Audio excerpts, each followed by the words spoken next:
Hello everyone, good morning. I welcome you all to my another English video class. Hope you all will be fit and fine and taking care of your health. Students, I am going to take the another poem of your class 10th English textbook, First Flight, that is Animals, which has been written by Walt Whitman. If we talk about the poet, Walt Whitman was an American poet, essayist and journalist, whose verse collection Leaves of Grass is a landmark in the history of American literature. He is considered one of America's most influential poets. Now let's see the introduction part, what the author is talking about in this poem. Let's go through this.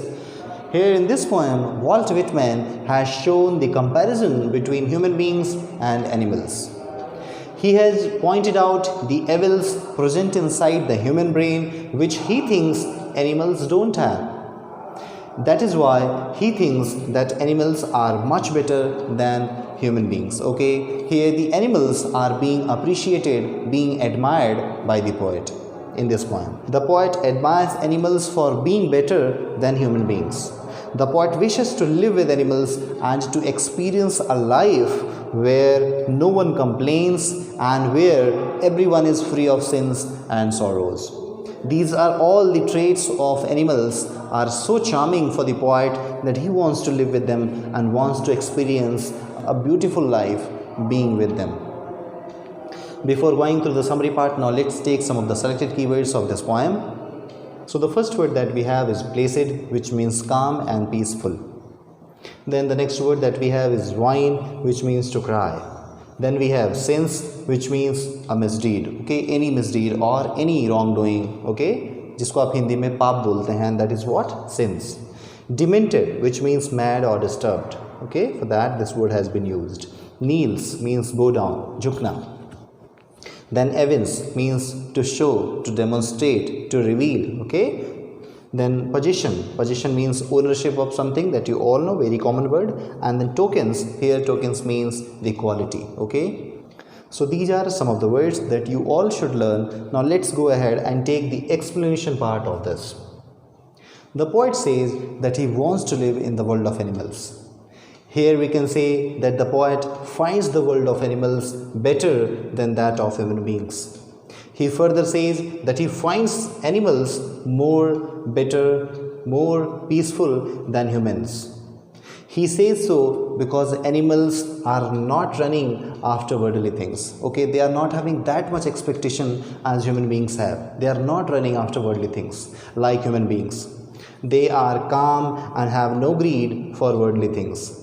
They are self-contained. What does it mean? Self-contained means that they are satisfied. Okay, they are satisfied with their life and never interfere in the lives of others.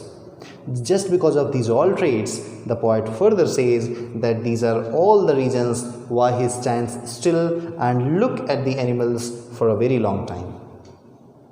The poet says that unlike humans, animals don't complain of any misery. What is misery? Misery means pain or sufferings. If they have any suffering, they never complain for that and they never cry out loud like humans do to show what they have lost.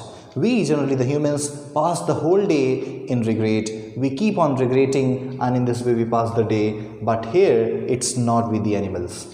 They never stay awake in the night crying in repentance. Repentance means in regret, pastava, for their wrongdoings, okay, for their any of the misdeed.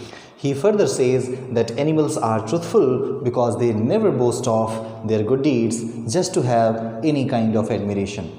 He feels that animals are not dissatisfied like humans. They are always self-contained, always self-satisfied. They stay happy with whatever they have. Okay, they never try to possess things of comfort or luxury. Okay, but we generally, the humans, are keep on collecting all the luxurious items in our day-to-day life to make our life comfortable. Hence, he says that none of them is mad behind owning the worldly things like we human do. Here the poet says that he has never seen any animal showing his devotion to anyone by bowing down in front of the person. They never do so even for their ancestors. The further thing that the poet notices here is no one among them is more respectable or important as we have in human society.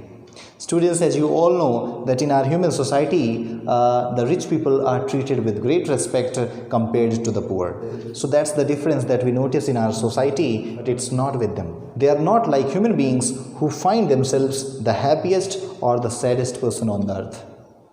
Further, the poet says that animals are more honest in showing their relations with other animals. Here the poet wants to say that animals use other animals as their food and they never try to hide this.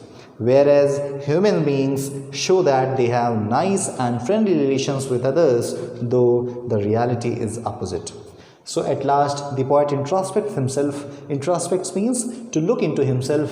खुद का आत्मनिरीक्षण करता है and says that from where the animals got those good qualities.